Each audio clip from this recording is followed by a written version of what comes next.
안녕하세요. 세무정보 세무주치 서성우 세무사입니다. 오늘은 쇼핑몰 통신 판매업 관련한 절세 방법에 대해서 말씀드려볼 건데요.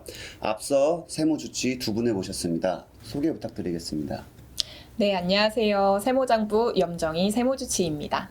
안녕하세요. 세무정보의 전문 세무주치 김조겸 세무사입니다. 네, 세무사님이 요새는 SNS를 사실 일상의 소통을 넘어서 사업장으로 활용하는 경우도 많더라고요. 근데 워낙에 인식 자체가 사업장의 인식이 아니다 보니까 일반적으로 많이 놓치고 있는 분들이 많을 것 같습니다. 네, 그럼 SNS를 통한 마켓 운영 시 필수로 알아야 할 것들이 있을까요? 2021년부터는 전자상거래업이 현금영수증 의무 발행 업종으로 추가되어 소비자의 발급 요청이 없더라도 건당 결제 금액이 10만 원이 넘으시면 의무적으로 현금영수증을 발행해야 합니다. 현금 또는 계좌이체 등을 통해 대금을 받으시고 소비자의 발급 요청에도 현금영수증을 발급하지 않으시면 미발급 가산세 20%가 부과될 수 있습니다. 네, 방금 김조겸 세무사님께서 말씀해주신 현금영수증 미발급 가산세는 제가 생각하는 가산세 중에 가장 무서운 가산세인데요. 그 이유 자체가 매출액의 20%이기 때문에 예를 들어 100억을 매출했으면 가산세만 20억이라 또 그 외에 부가세, 소득세까지 계산하면 파산까지 갈 수 있는 가산세입니다.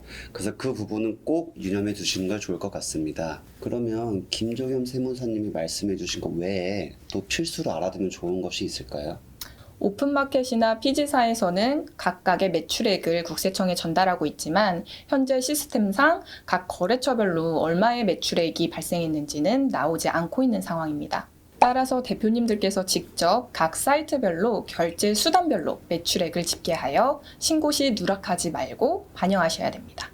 이 경우 주의하셔야 할 점은 온라인에서 발생한 현금영수증 매출액은 국세청에서 보여주는 현금영수증 매출액 안에 이미 포함이 되어 있는 금액이기 때문에 이중으로 신고하지 않도록 주의하셔야 합니다.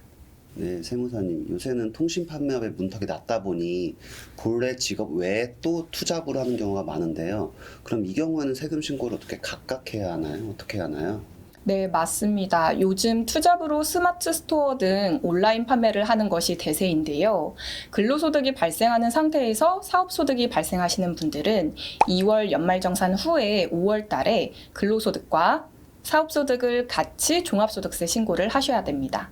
예, 그럼 지금까지 세무사님들께서 통신 판매업을 하시는 분들이 꼭 알아둬야 할 것들을 말씀해 주셨는데요. 그것 외에 세무사님들만의 각각의 절세 비법이 있다면 좀 부탁드리겠습니다. 앞서 매출액을 집계할 때 결제 수단별로 집계를 한다고 염정희 세무사님께서 말씀을 주셨었는데요. 왜냐하면 신용카드와 현금 영수증 매출액에 대해서는 총 매출액에서 부가세를 더한 공급 대가의 1.3%에 상당하는 신용카드 발행세 공제 혜택을 통해 부가세를 경감받으실 수 있기 때문입니다. 하지만 모든 사이트 매출이 신용카드 발행세 공제 대상이 되는 건 아니고요. 위에서 보시다시피 전자금융업에 등록된 결제대행업체를 통해 결제된 매출에만 해당된다는 것을 꼭 기억하세요. 더불어 매출액이 발생하지 않아 사업자 등록을 고민 중이신 대표님들은 사업자 등록을 통해서 상품 매입가액, 임차료 등에 지출하셨던 비용에 대해서 부가세를 꼭 돌려받으시고 사업자 등록을 통해 청년 창업감면 혜택을 받으실 수 있기 때문에 이 부분 체크해 두시면 좋습니다. 네, 그럼 두 분의 세무사님의 절세 비법을 통해서 내지 않아도 될 세금을 내지 않는 절세 습관을 만드셨으면 좋겠습니다. 지금까지 쇼핑몰 통신 판매업 관련한 절세 방법에 대해 알아보았습니다.